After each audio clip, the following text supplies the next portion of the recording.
Welcome to the Block Party. My name is Seth Kushner. Today, we're going a little bit out of the genre, talking to Rays stud, Gold Glove, Platinum Glove winner Kevin Kiermaier. Welcome to the show, man. Thanks for having me. Happy to be here. Let's do this.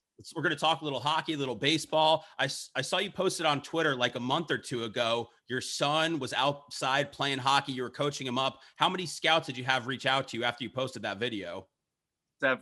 Several scouts reaching out asking about Carter James. Boy, I tell you what, it took him a while to get used to a bat and hitting off a tee. I was trying to get him doing that, being a baseball dad, but when he had that hockey stick in his hand the first times, it was like it was natural. It was fun to watch from the start, and boy, he still loves doing it. He loves playing hockey with Daddy, and I like watching him do it. He can, he's got a heck of a slap shot. So his future might be out there on the ice. I'm okay with that, but it'll be interesting to see where it goes from here on out. Now, how often are you able to watch the Lightning? Were you able to kind of watch them during the Stanley Cup run last year? I know you had your own, kind of magical season going on yourself. Yeah, we were late in the season as the playoffs started for them. The game I remember the most is when we were in Boston and they had the 5 overtime game. And I just couldn't believe how many times I ran up from the dugout in between innings to go check the score. And I just kept asking some of our clubhouse staff, the game is still going on. I just couldn't believe that it went to that. And then finally, I remember the last time I went there, they were like, Lightning they pulled it off. And I got real jacked up there in the Boston Red Sox visiting clubhouse. And then, wasn't able to catch too much of the games I could for the Stanley Cup. I was watching as much as we could, but we were in full swing with baseball. So it's tough. Those guys are playing in prime time. We're playing, later games always as well. So it was tough, but we're always checking the box score after the games. All guys are wearing their Lightning gear to the field. It was so much fun. Found them accomplish what they did last year, and they're looking good this year too. So they're always fun to watch, and they're just a very entertaining team to root for as well. Are you friends with any of those guys since you've been in town for so long now?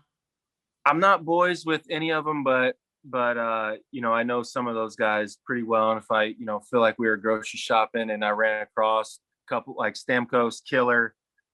Those two stick out more than any others. If I see those guys, we can usually spark up a good conversation and kind of just chew the fat a little bit. But, we just let them, give them their space and do what they need to do, be successful out there on the ice. And anytime you see them out and about, it's always fun as well. Kevin, what's it like when those guys show love and return and you see them out there cheering you guys on social media or wearing a Rays jersey? I mean, a lot of people might not think it faces you, but it's got to mean something. It's from the city and those guys. Yeah, it does. It's fun to, all play for the same community, but different organizations, different leagues at the same time. And to see them come out and take batting practice, wear their Tampa Bay Rays stuff. It's fun to see because, we do the same for them and with the Bucks as well. We all root for each other. I hope I'm speaking for everyone talking about that. I know other guys, a lot of us are from different places and we have our teams, but it's hard not to root for the teams that, play in the same community as you. And I've been a huge Lightning fan ever since I came over. Really didn't know anything about hockey, and the Lightning stole my heart right away. And, with the Bucks, I grew up a Colts fan, but I root for the Bucks now. I'm not a bandwagon fan or anything like that. I'm going to try to work my way into that, but I definitely tune into all their games as well. And once again, root for any Tampa Bay team out there. So is Tom Brady better than Peyton Manning? 100, no question. Next question.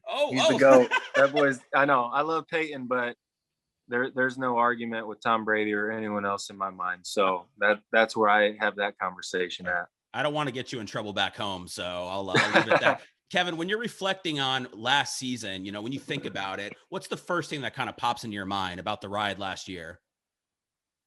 Oh man, just how special everything was. You sit here and you work your whole life to, to get to that point to the World Series, but even the steps before the World Series, they're a blast. And, I'm so fortunate to be a great group of guys, and looks like we have the same team back this year. So I'm excited about that. But going back to the playoffs last year, each step is so special in itself, and just creating those memories out on the field with your teammates. It's, you're living in a moment that you're going to look back for on the rest of your life. And I was just trying to not take anything for granted and trying to process as much information as possible. But, getting to the World Series, it was just the most, you can't top that stage. It's the biggest stage in all of baseball. And to be able to be a part of it was something I'll truly cherish forever. And, we didn't finish it the way we wanted to, but we're looking forward to getting back hopefully this year and finishing it our way, because we have the guys to do it. And, it's just a joy showing up each and every day to work. And I love what I do. How badly are you yearning for a boat parade right now for yourself and the team? Boy, you guys set the bar high. The Bucks look like they had a great time. I would do anything in my power to, make that moment happen. And I hope my teammates saw that as well. Cause that, you play for a lot of things. You play for a trophy, your team, your family, so many things. And when you can celebrate, in that fashion, boat parade, boy, once again, you guys set the bar high, and we'd love to be a part of that here sooner than later. So hopefully we'll be able to go out there and have a good time like you guys did. You tweeted, I saw you drew up what you would do during your boat parade, and Bush Beer replied to you on Twitter. How big of a deal was that? Was it special to you? Oh, yeah, we've been in contact a couple times over the years, and boy, it makes me a lot happier than what people probably think, because you know what? I just made a joke. I grew up on cheap beer, and a lot of my teammates give me crap because I have a contract and all that. But you know what? I haven't changed. I stick true to who I am. I stay in my lane. Busch Light is the Cadillac of beers, as I say it. And you know what? That's just who I am, and I hope people appreciate that, because I'll be tilting those back until the day I die. I know where I came from, and I respect that. Hey, listen, people, take notes when the Rays win the World Series this year. Know what to throw Kevin in the boat, okay? That's right. He's a man of the people. Kevin, Busch lattes. I just saw this came out. I don't know if they're doing this in the minors. I quickly saw it and jotted it down and wanted to run it by you. Baseball, they're always trying to tweak it, always trying to do things to make it more exciting, to make it, whatever. Robot umpires. I saw this. How do you feel about it? Do you like human umpires? You know what? I'm old school. I like it just the way it is. And, at the same time, being politically correct, I have to be open for change at the same time. But even talking to my teammates, this past week, we were kind of talking about it. And I just don't know if there's a system that can be made that can be very accurate, because pitches are very deceptive, and I just don't see it working out better than a human at this point in time, unless I was proven otherwise. But also you create relationships with umpires, and they're great guys. We like the majority of, everyone has the few guys who they don't see eye to eye. That's part of baseball, but I enjoy talking to those guys each and every day. And obviously I'm not going to sit up here and chew the fat with robots, or however that may transpire.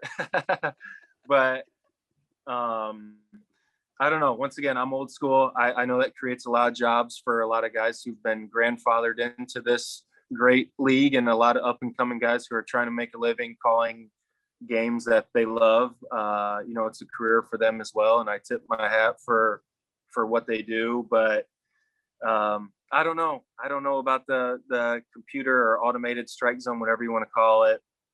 I'll stick up for the umpires for right now. But like you said, though, there's a lot of change each and every year. And if something comes about it, then you roll with the punches and go for it. But until there's a system that proves me wrong, I'm gonna go with regular human umpires for right now. Kevin, what were the pros of not having fans last year? And were one of those pros not having people in the outfield yell at you for 3 hours a game? Yeah, that was kind of nice in hindsight. Not, going to Yankee Stadium and getting flipped off by every single person in there and just dropping, all sorts of stuff. But that's part of the game. I have fun with that as well. But, I missed that. But I guess part of it was kind of nice where you could just kind of relax out there and focus on the game more than, having people yelling certain things at you or, doing certain hand gestures. But, I can't even shy away from that without saying I would much rather have people yelling at me and creating the atmosphere in parks. And it looks like we're getting back towards that. So I'm excited about that. And I believe Emily is having fans for the first time tomorrow, correct? Yeah, 3,800. There we go. Time to get the electricity back in that place, baby. Oh man, that's fun. I've been in there when it's electric, and that's great. So hopefully, that number continues to rise and, give those players out there on the ice the recognition that they deserve. Yeah, they're looking forward to getting the fans back in the building for sure. Kevin, what stats do you pay attention to the most? I'm kind of old school, but still new school. I mean, are there none? I mean, there's launch angles, there's WAR, there's all sorts of things. Is there any, just see ball, hit ball, or catch it? Is that Yep. it? Yep. See ball, hit ball, there's a little bit more that goes into that, but I'm not a big stat guy. I don't like batting average. I don't, there's just so many things that when you play throughout the course of a season, things are very misleading. And I'm not being biased because of that, because I'm not the best offensive player in the league. I would say that regardless, they're very misleading, and they can be somewhat accurate at times. The better players are going to have the higher averages year in, year out. But I think at times we look a little too much into those things, and there's a lot more in the game than just stats. But the launch angle stuff like that, I know when I hit a ball good, I know when I don't, and I'm not sitting here trying to make it a mathematic equation. I'm not being stubborn to that. I agree with hitting the ball in the air and everything they're trying to do about it. But once again, the old school side of me wants to just keep everything as simple as possible and not try to break everything down, because when I think that's when I create problems for myself. And so I just try keeping it easygoing as possible. And that has been what has worked for me individually speaking throughout my career. And I've learned to live with that, and other people who benefit a lot from that stuff can go ahead and run with it. But for me, I learned I'm different, and I'm okay with that. Man, Kevin, I'm so happy to hear you say that, because I don't even understand these stats anymore. I felt like I used to open up the newspaper in the morning when I was like a little kid, and I'd see my favorite player, Frank Thomas, home runs, Yep. RBIs, batting average. And then all of a sudden overnight, like if your WAR's not 4, then you don't mean anything. Yep. What is that? Yeah. You know what? I mean, there's so many different ones out there nowadays that, we have to ask our analytical people, what does this one mean now? And I mean, there's just more and more coming out each and every year. And, for guys like me, it's actually helped me tremendously though. So I can't sit here. I'm not bashing on it by any means. It's my opinion, and I like keeping things simple, but I'm a defensive first type of guy. And there's a lot of defensive stats out there as well. And they've been very good to me over the years. So I'm very thankful for that. But still, I look at it as, if I'm out on the field doing what I do, the stats and the numbers, whatever they may be, they'll be there. And if I go out there and perform the way I am, I hope that in a elite category out there, defensively speaking. And if I'm not, so be it. But numbers, they mean a lot. But once again, I think we just make things way too complicated. That's I feel like an ongoing trend with the world right now. Everything is just getting so complicated, but I think a lot of times we just need to take a step back and try to simplify things and let the game come to us. So that's the way I go about it, whether it's right or wrong. That's what I do. No, you're right. Where do you keep the gold gloves and the platinum glove? So we just moved. At my old house, they were like in an office area. I had a couple frame lineups from my first hit in the major leagues, first homer, stuff like that. But since we just got settled into our new house, where I'll have a little bit more room to work with, I'm going to really try to make like a man cave type of thing with some gold gloves in there, other sports memorabilia stuff in there. and maybe a pool table. Try to get some macho things going on in there. But right now they're just in a closet waiting to be put somewhere at our new home, and I'll bust them out here once my wife gives me the okay on where everything can go. She's the interior designer, so I'm not trying to mess up what she's trying to accomplish. Kevin, when you first broke in with the team years ago, who were some guys that kind of took you under their wing and showed you the ropes? Evan Longoria is him, Chris Archer, who's back with us now, which is great. Longo was the veteran though at the time. He was the guy, and I wanted to learn from him, and everything he did out there on the field, that just doesn't happen by surprise. It takes a lot of hard work and dedication and doing the right things on and off the field. So I wanted to watch him in many different ways, and he talked me through a ton of different scenarios and certain things, situations on and off the field, that what to expect. And I tip my hat to him and credit him, and need to thank him. Thank you, Longo, for all you provide for me as a young pup. And now I'm dropping some knowledge on the younger guys, and that's what it is. Just people helping people. That's the way it works, and the young guys learn from the veterans, and it's just a never-ending cycle of that. So Evan Longoria, I gotta give him the upper hand on all of that, because he showed me a lot, and I'm forever grateful. When you get a base hit, Kevin, who's your favorite first baseman to talk small talk with on the other team? Oh, that's a tough one. Gosh, who is fun? I know G-Man Choi is everyone's favorite first baseman to talk to. He's on my team, so I'm not visiting him. But back in the day, he doesn't play anymore with Joe Mauer. I'm a huge Joe Mauer fan for the Minnesota Twins. He's the best. He's just so fun to talk to, and he's always so humble, so kind. And there's a lot of different personalities over there given each team, and depending on who they throw over there at first base. But Joe Mauer is the guy that sticks out to me, just because I'm a huge fan of him. And man, what a easy guy to root for. No, Joe Mauer was absolute stud. Yep. Hall of Famer for sure. Kevin, I want to know. Yep. Tell me what teammate over the years that played with you were you saddest to see go, whether it was a trade or free agency or something that just kind of hit you the hardest? Oh man, gosh, we've had some tough ones over the years, and boy, there was one spring training. I think it was going into 2017. We traded away Steven Souza Jr., Jake Odorizzi,